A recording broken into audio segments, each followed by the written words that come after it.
Further on, in the agricultural lands, we find a funny-looking hairy little beast, totally invisible during the day. He spends the winter in the limestone caves of the Burren, leaving them during the gestation period and moving into ruined houses and small fields with vegetation. A British foundation has created comfortable little nests for them, the equivalent of a 5-star hotel for a bat.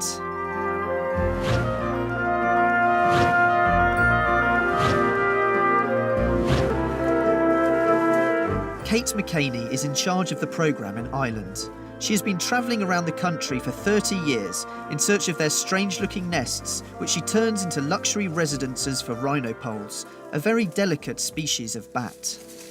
We've left this opening, which is a perfect size for the bats to fly directly in and out. This is a metal sheet that's loosely over the sill and is to prevent a predator, a cat, from jumping onto the sill and jumping into the building. It's a predator protection. When we took over this building, there was no wall here. There was a tree growing up out of the ground and it had broken apart all the stonework. So the first job we did was to repair the building and to protect the roof. The old sheet iron roof has been replaced with slate to guarantee a more progressive rise in temperature, which is beneficial to the young bats. The inventory is beginning, but how can one count animals that can only be seen at night? It becomes too dark here to visually see them coming out. So for accuracy's sake, we use the cameras with a night shot and infrared lamp. It doesn't affect the bats, but it just enhances the light that's here so that we can record the bats as they come out. And then the following day, we can replay the tape and get a very accurate account of the number of bats. This building, purchased in 1998, belongs to the foundation, like 8 other houses spread throughout Western Ireland. The idea is to create a green corridor, assuring territorial continuity for the 14,000 Irish rhinopoles divided into 2 groups. Kate relies on a network of volunteers like Fionnuala, who comes here to help out after her regular workday. Since bats don't have the best of reputations, Kate uses her magic box containing dried bats as an educational initiation. I brought these out. Okay, yeah. There's 2.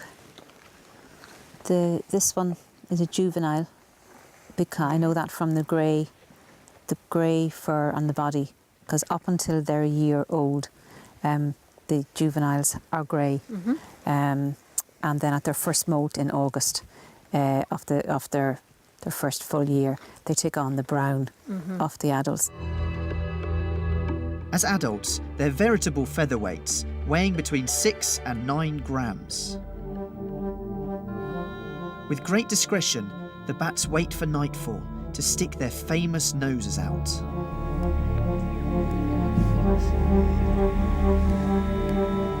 Like radar, bats use their nasal cavity to emit high-frequency sounds that enable them to situate themselves in the space and capture the insects that they feed on. The only way to spot them is to use an ultrasound localization system. At the first sign of activity within the colony, Kate and Fionnuala begin the video recording.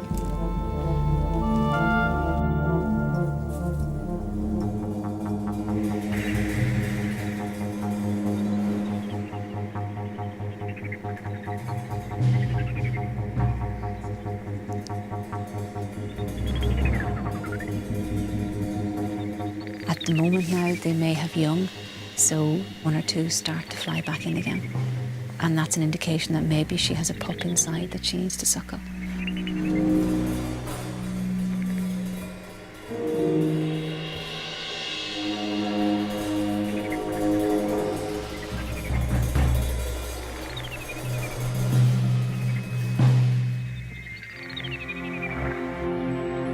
Kate makes certain that all the bats have left before starting to gather biological samples.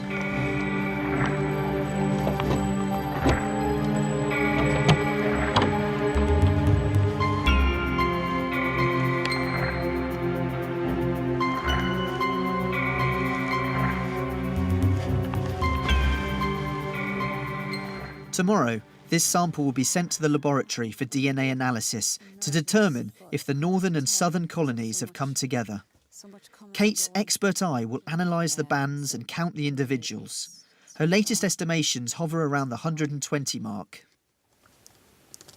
And the important thing is the 20th. We need to establish year on year that the numbers are doing okay.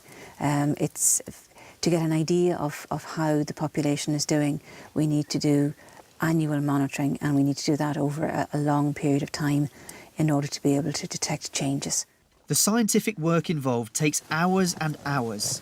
It's 12:30 at night and time for a well-deserved night of sleep.